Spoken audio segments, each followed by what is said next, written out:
Hello students, neat ವಿದ್ಯಾರ್ಥಿಗಳಿಗೆ ನಮ್ಮ MCC ಕಡೆಯಿಂದ ಈಗಾಗಲೇ ರೌಂಡ್ 2 ಪ್ರಾವಿಷನಲ್ ರಿಸಲ್ಟನ್ನು ಅನೌನ್ಸ್ ಮಾಡಲಾಗಿದೆ.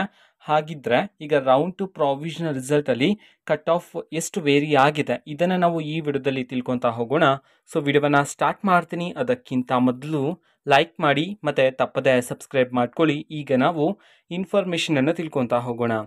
ಸೊ ಈಗ MCC ಕಡೆಯಿಂದ ನೀಟ್ ವಿದ್ಯಾರ್ಥಿಗಳಿಗೆ ಸೆಕೆಂಡ್ ರೌಂಡ್ನ ಪ್ರಾವಿಷನಲ್ ರಿಸಲ್ಟನ್ನು ಅನೌನ್ಸ್ ಮಾಡಲಾಗಿದೆ. ಇನ್ನೂ ಸಹ ಫೈನಲ್ ರಿಸಲ್ಟನ್ನು ಸಹ ಅನೌನ್ಸ್ ಮಾಡಿಲ್ಲ MCC ಕಡೆಯಿಂದ. ಓಕೆನಾ. ಸೊ ಈಗ ಪ್ರಾವಿಷನಲ್ ರಿಸಲ್ಟ್ಗೆ ಸಂಬಂಧಪಟ್ಟಂತೆ ಕಟ್ ಆಫ್ ವೇರಿ ಆಗಿದೆಯಾ ಅಂದರೆ ಖಂಡಿತವಾಗ್ಲೂ ಕಟ್ ಆಫ್ ವೇರಿ ಆಗಿರ್ತಕ್ಕಂಥದ್ದು. ಓಕೆನಾ. ನಾವು ಮಾರ್ಕ್ಸ್ ವೈಸ್ ನೋಡಿದ್ರೆ ವಿದ್ಯಾರ್ಥಿಗಳಿಗೆ ಫಸ್ಟ್ ರೌಂಡ್ಗೆ ಕಂಪೇರ್ ಮಾಡಿಕೊಂಡ್ರೆ ಸೆಕೆಂಡ್ ರೌಂಡಲ್ಲಿ ಒಂದು 3 to 5 ಮಾರ್ಕ್ಸ್ ಡಿಕ್ರೀಸ್ ಅಂತೂ ಆಗಿದೆ. ಓಕೆನಾ. ಸೊ ವಿದ್ಯಾರ್ಥಿಗಳಿಗೆ ಸೀಟ್ ಅಲಾಟ್ಮೆಂಟ್ ಸಮಯದಲ್ಲಿ ಈಗ ಫಸ್ಟ್ ರೌಂಡಲ್ಲಿ ಹೈ ಇದ್ದಿದ್ದ ಮಾರ್ಕ್ಸ್ ಒಂದು 3 to 4 ಮಾರ್ಕ್ಸ್ ಕಡಿಮೆ ಆಗಿ 5 ಮಾರ್ಕ್ಸ್ವರೆಗೂ ಸಹ ಕಡಿಮೆ ಆಗಿದೆ ಕೆಲವು ವಿದ್ಯಾರ್ಥಿಗಳಿಗೆ. ಓಕೆನಾ. ಈ ರೀತಿ ಕಟ್ ಆಫ್ ವೇರಿ ಆಗಿರ್ತಕ್ಕಂಥದ್ದು ಎಲ್ಲಿ ಅಂತಂದರೆ MCC ಕೌನ್ಸಿಲಿಂಗಲ್ಲಿ ಸೆಕೆಂಡ್ ಪ್ರಾವಿಷನಲ್ ರಿಸಲ್ಟಲ್ಲಿ ವಿದ್ಯಾರ್ಥಿಗಳಿಗೆ ಈಗ ಕಟ್ ಆಫ್ ವೇರಿ ಆಗಿರ್ತಕ್ಕಂಥದ್ದು.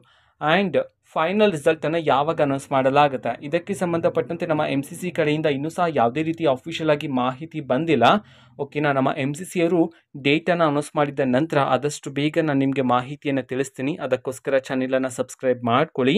ಓಕೆನಾ. ಸೊ ಇದು ಇವತ್ತಿನ ಒಂದು ವಿಡಿಯೋ. ಮತ್ತೀಗ ನಾವು ಟೆಲಿಗ್ರಾಮ್, ಇನ್ಸ್ಟಾಗ್ರಾಮ್ ಮತ್ತು ಫೇಸ್ಬುಕ್ಕಲ್ಲೂ ಸಹ ಈಗ ವಿಡಿಯೋಸ್ಗಳನ್ನು ಅಪ್ಲೋಡ್ ಮಾಡ್ತಿದ್ದೀವಿ. ಲಿಂಕ್ಸ್ಗಳನ್ನು ಡಿಸ್ಕ್ರಿಪ್ಷನ್ ಬಾಕ್ಸಲ್ಲಿ ಕೊಟ್ಟಿರ್ತೀನಿ. ಕ್ಲಿಕ್ ಮಾಡಿಬಿಟ್ಟು ಫಾಲೋ ಮಾಡಿ. ವಿಡಿಯೋಸ್ಗಳನ್ನು ರೆಗ್ಯುಲರ್ಗೆ ಅಪ್ಲೋಡ್ ಮಾಡ್ತಿರ್ತೀವಿ. ಜೊತೆಗೆ ಬೇರೆ ಡೌಟ್ಸ್ ಇದ್ದರೆ ಕಮೆಂಟ್ ಮಾಡಿ ತಿಳಿಸಿ. ಮತ್ತು ವಿಡಿಯೋ ಇಷ್ಟ ಆಗಿದ್ದರೆ ನಿಮ್ಮ ಫ್ರೆಂಡ್ಸ್ಗೂ ಸಹ ವಿಡಿಯೋವನ್ನು ಶೇರ್ ಮಾಡಿ.